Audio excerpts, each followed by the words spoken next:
প্রভু যিশুর নামে আপনাদের সবাইকে শুভেচ্ছা জানাই। রবিবারের ইবারশান মিনিস্ট্রির বাংলা পর্বে আপনাদের সবাইকে স্বাগত।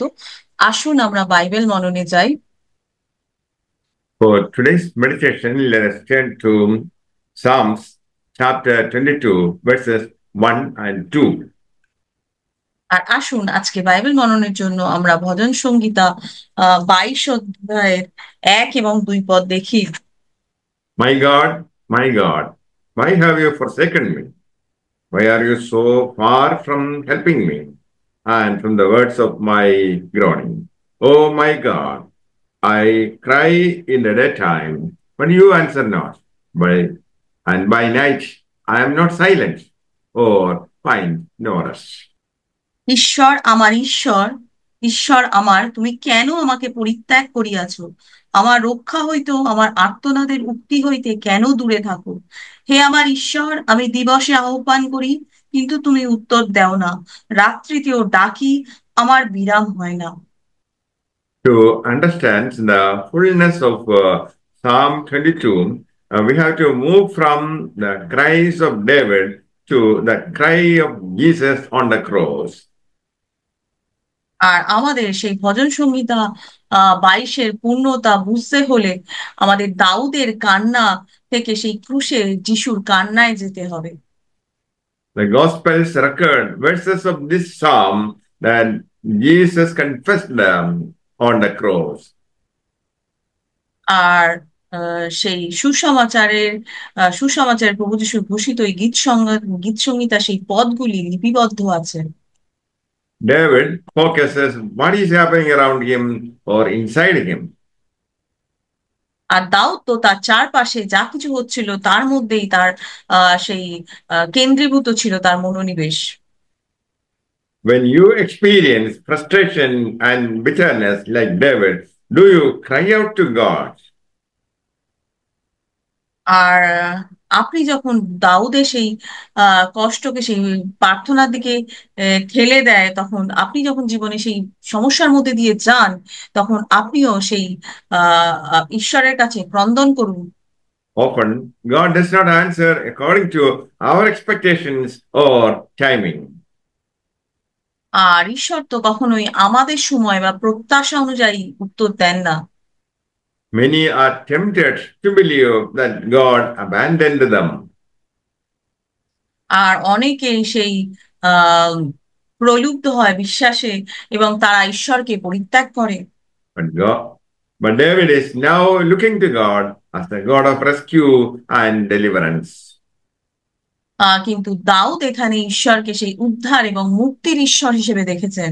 In our suffering, do we hold on to that faith? আর আমরাও কি আমাদের সেই কষ্টের মধ্যেও ঈশ্বরের প্রতি সেই বিশ্বাসকে ধরে রাখি? David felt himself forsaken by his own people. আর দাউদ তো নিজেকে তার নিজের লোকেদের দ্বারা পরিত্যক্ত বলে মনে করেছিলেন। His father-in-law gave his wife to another person. His son tried to kill him and take his throne. তার শ্বশুর তার স্ত্রীকে অন্য একজনের হাতে তুলে দিয়েছিলেন এবং তার ছেলে তাকে হত্যা করে তার সিংহাসন দখল করার চেষ্টা করেছিল। Still, he clings to the precious truth that God is his God. তবুও সেই মূল্যবান সত্যকে আঁকড়ে ধরে আছেন যে ঈশ্বরই তার ঈশ্বর। When the storms of suffering are raging around us, like David, we have to fight to hold on to the truth God provides for us. আর যখন আমাদের চারপাশে সেই দুঃখ কষ্টের ঝড় বয়ে যাচ্ছে, তখন দাউদের মতো আমাদেরও ঈশ্বর আমাদের জন্য যে সত্য প্রদান করেন তা তা তা ধরে রাখার জন্য লড়াই করতে হবে। In the midst of his suffering, his hope is based on the reality of God who saves his people. তার কষ্টের মাঝেও তার আশা ঈশ্বরের বাস্তবতার উপর ভিত্তি করে, যিনি তার লোকদের রক্ষা করেন। Christ's suffering made it possible for us to receive the life of God. আর প্রভু যিশু তো আমাদের জন্য সেই অনেক অনেক কষ্ট ভোগ করেছিলেন যাতে আমরা সেই জীবন লাভ করি। Our faith is in Christ and what he did on our behalf. তাই তো আমাদের বিশ্বাস প্রভু যীশু খ্রিস্টের ওপর এবং তিনি আমাদের জন্য যা করেছেন তার উপর।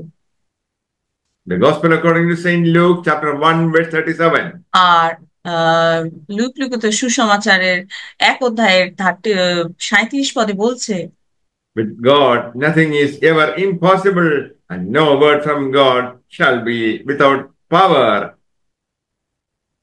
আর ঈশ্বর ছাড়া ঈশ্বর, কারণ ঈশ্বরের পক্ষে কোনো কিছুই অসাধ্য নয় এবং ঈশ্বরের কোনো বাক্যই শক্তিহীন হবে না। No word from God shall be impossible of fulfillment. ঈশ্বরের কাছে কোনো কিছুই অসম্ভব নয়। Jesus came to this world to undo the works of Satan. আর প্রভু যীশু তো এই পৃথিবীতে এসেছিলেন শয়তানের কাজগুলোকে বাতিল করতে। Be strong, gird up your loins, and see the day of your salvation. আর শক্তিশালী হও, কোমর বেঁধে নাও এবং তোমার পরিত্রাণের দিন দেখো। If you believe, surely you shall see that the Lord is good and greatly to be praised and adored. আর যদি তুমি বিশ্বাস করো তাহলে অবশ্যই তুমি দেখতে পাবে যে প্রভু মঙ্গলময়। May the Lord bless you all with these words. Amen. আর ঈশ্বর এই বাক্যের দ্বারা আপনাকে আশীর্বাদ করুক। আমেন।